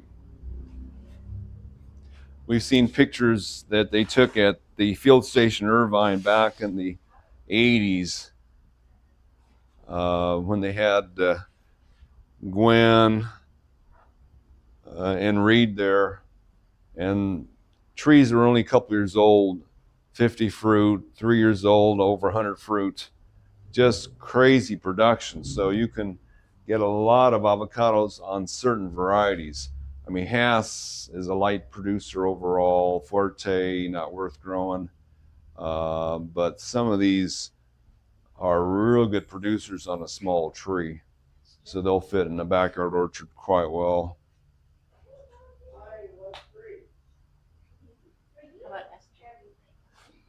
Esther should be on here too. In their 1984 research paper, Gwen was the heaviest producer, Esther second, Reed like third or fourth, I think. Gem Lamb and Surprise and Don Gilligley were created. We're not in that test field, but we've seen Lamb go heavy. Lamb's the daughter of Gwen, and Gem's the daughter of Gwen. Surprise is related. But we expect all these to have fruit their second year. This is a first year tree, so next year we expect this to start making fruit. That's an ester. And according to the research facility, esters average 44 fruit their second year, which is a crazy number. I mean, that's typical of a peach or an apple, but avocados in the past have never been as heavy fruiters, but they should be. In theory, they should be a heavy fruiter too. So they've gotten it worked out on avocados where we can get some that fruit reliably heavy. So you can keep an avocado, say 8 foot or less in size, and still get a good crop off of that too. Mangoes, if you get a grafted one, so this is a grafted mango. I'm not really selling this one. It's probably my daughter's tree. We're having trouble because our mango supplier got hit by the Ventura fire 3 years ago, got totally wiped out. So now we're having to scramble and grow our own. And we just can't grow them fast enough. So generally, if you want mangoes from us, you got to be on a waiting list to see when we have some that, because they're not easy to graft. I would say it looks like less than half the grafts we do take. So we regraft and keep going that way.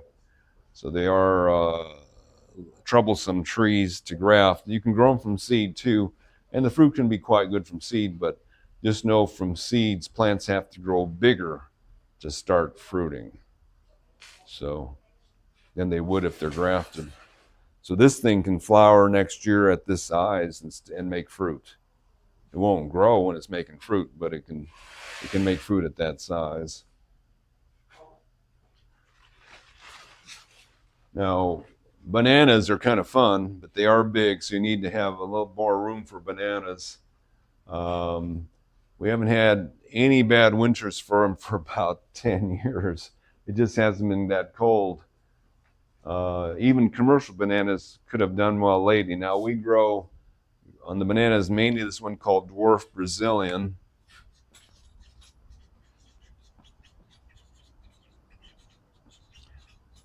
Now all bananas are originally from Malaysia, but they pick up names from other countries.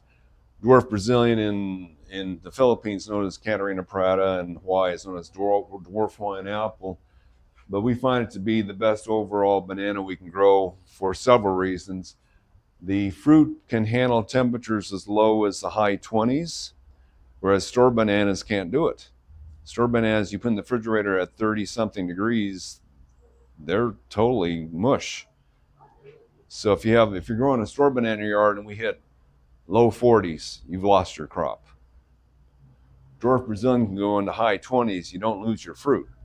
The other thing about Dwarf Brazilian, real strong leaf stems. Even though they ribbon in the wind, the stems can handle winds up to 50. So we know when we get a real bad Santa because if we start breaking these off, we know it's above 50 miles an hour. But those leaf stems can take 50 miles an hour without breaking, which is good for a banana. A lot of bananas, you get 20, 30 mile an hour wind, you snap your leaves off, and that's not good. You can't get any energy that way. And Dwarf Brazilian has one of the better flavors and textures of any banana too. So we do like it. It does take up room in your garden. You need a good 10 foot of space, air space, at least for the foliage. And the trunks only live 2 years. So you have first year the trunk grows to full height, second year it fruits, then you cut it down, it's making babies at the same time that take its place. So it's a little different way of growing. Now guavas do fairly well in our area. Here's the baby guava. We sell a lot of guavas. This is seed grown. Now there are some cloned guavas that are of higher quality. We don't happen to have any right now. The clone ones are cloned maybe because they have slightly better flavor, although usually these are good flavors. But a lot of the cloned guavas have fewer seeds. So there's not many seeds, and there's supposedly some seedless varieties being cloned too.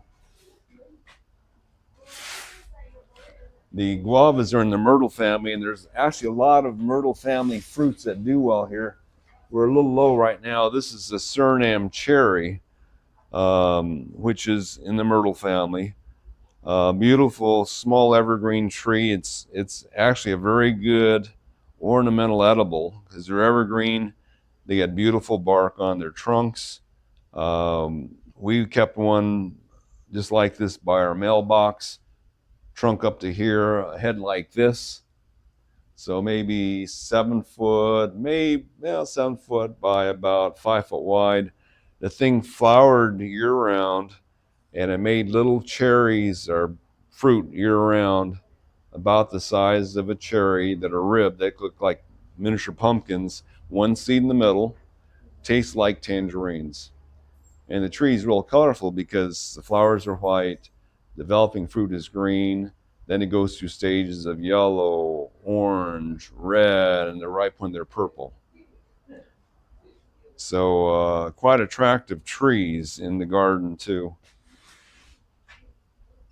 We grow them mostly from seed. They're difficult to do otherwise. I mean, you could graft them to get exactly the same plant. Most of the ones that we sell are going to be red fruited types. They're ripe when they're red, and they'll be large, and they'll be sweet. It's what we're finding from our seedlings. This is goji berry. This is a yellow goji. Most goji berries are orange. This is a yellow one. Goji berries, you have to grow them right to get a decent crop. And what we found out is that even though they can make a lot of stems from the ground, don't let them. So in China, we saw pictures of the productions in China, and they grow them like little trees. So they'll take one stem, grow it up about 5-6 feet, and then let it branch out like a little tree, and you'll get better production that way. If you let them make all the stems they want from the dirt, which is what pomegranates tend to want to do and what olive trees tend to want to do, none of the branches fruit. I mean, my first time I grew goji berry, I thought, well, this is neat. I'm getting hundreds of stems coming out of the ground, and none of them would flower and fruit. It's like you have to choose a single stem, get up to height, and make a little tree out of it, and then it fruits really, really well. I have had some friends who've said use 6 or 7 stems, but don't let them make, I mean, mine made at least 100 stems on them, and they just wouldn't fruit at all. So.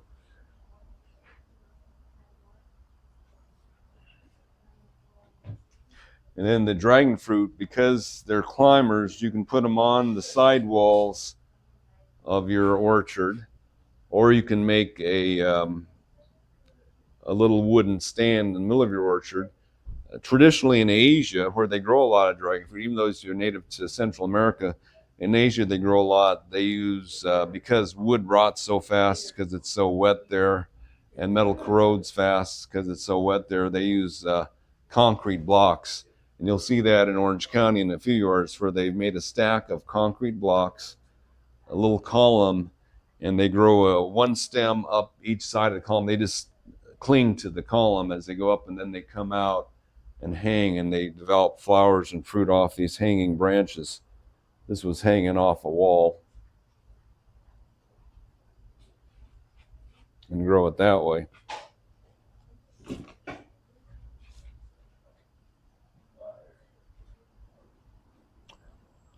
Okay, any questions today?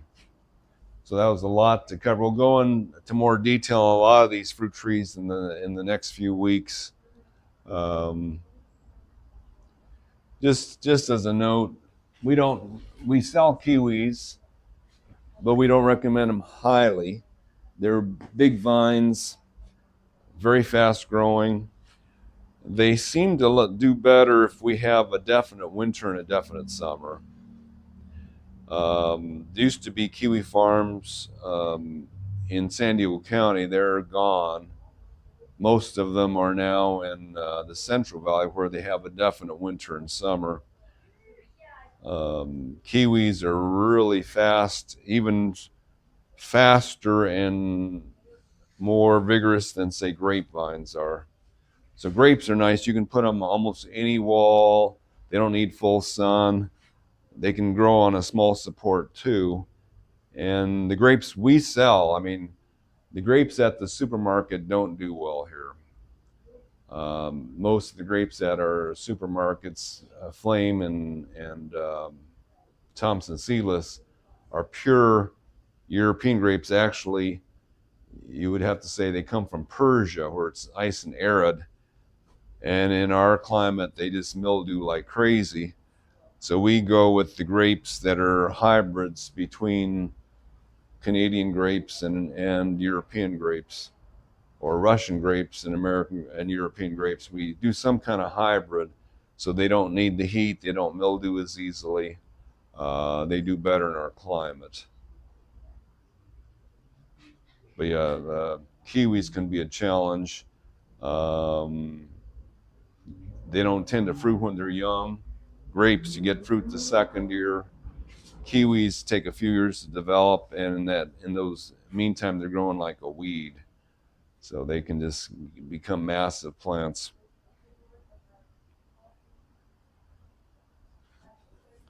Now, I did mention blueberries. Blueberries, you can grow them in the ground. You've got to acidify the soil. Most of our customers grow them in pots where it's easier to keep the soil acidic. Our climate's fine. These are all Florida blueberries. They don't need much winter at all, but they need an acidic soil, and they also like it very wet. So one problem with blueberries, if they drought once, you're in big trouble. They often don't recover from that. And you need a lot of acidity around the roots. You can do it with sulfur, you can do it with peat moss in the ground, and it's easier to keep it acidic in a pot, but you can do them in the ground. We do have customers doing these in the ground. Most blueberries grow about 3 to 5 foot tall and 5 to 6 foot wide. And all the ones we sell are self-fertile. There are some being sold that need pollinators. We don't sell those. And pineapples, they're a small plant. You can grow them between trees in pots. Even in this size pot, they can actually make a pineapple. So be aware that the pineapples we sell, most of them are very smooth leaf. They're not sharp like some of them can be, but they're very brittle. So don't put them where people walk around them a lot. They'll be snapping off a lot of the branches or the leaves.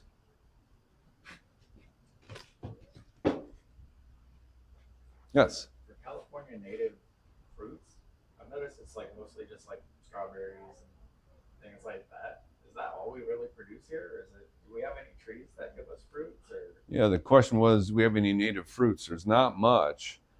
So the modern strawberry is a hybrid of California strawberry. So the California strawberry grows along rivers and the coastline, and they were bred with the European strawberries and the South American. So there's 3 species they use for hybridizing: European for flavor, California for size, or what I think the South American might have been for size too.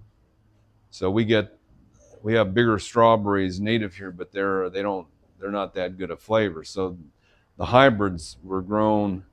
There's not many of their fruits in California now. Most of the fruits are from areas of the world where civilization has been the longest, and the longest continuous civilization is apparently Asia. So they develop most of the fruits. I mean, you look at all these things, pomegranates, India. These are from South America. Guavas are South American. Blueberries are actually native to Eastern North America. Cherries are Eastern Europe. Peaches, China. Grapes all over the world. Jujubes, China. Mulberries all over the world. persimmons, China. Avocados are Mexico. Loquats, China. Apples are Eurasia or Western Asia. Bananas are Malaysian. Plums are from China. There's some that are native closer to Europe, but they don't do well here. Pears, China. Persimmons, China. Jujubes, China. There's some plants here that make berries like elderberries. Um, we haven't really cultivated much, so the berries are small. Yeah, there's not much else. The fruits here. I mean, manzanita's fruit, but no one's ever developed the fruit to any size. So those aren't being used at all.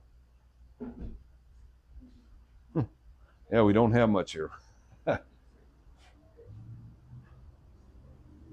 Now, there is the native cherry to here. So the Catalina cherries, native along the California coast and the Channel Islands, they're big fruit, but they're all pit. If someone were to breed those because they taste good, well, we can develop a native cherry here, but someone's got to do some breeding work because the seed's almost as big as the fruit. They said the native people here ate them. They made wine out of them or some kind of fermented drink out of them. So that's been done, but yeah, they need some breeding work. We need a breeder out here that can work with those. Okay, all right, thank you.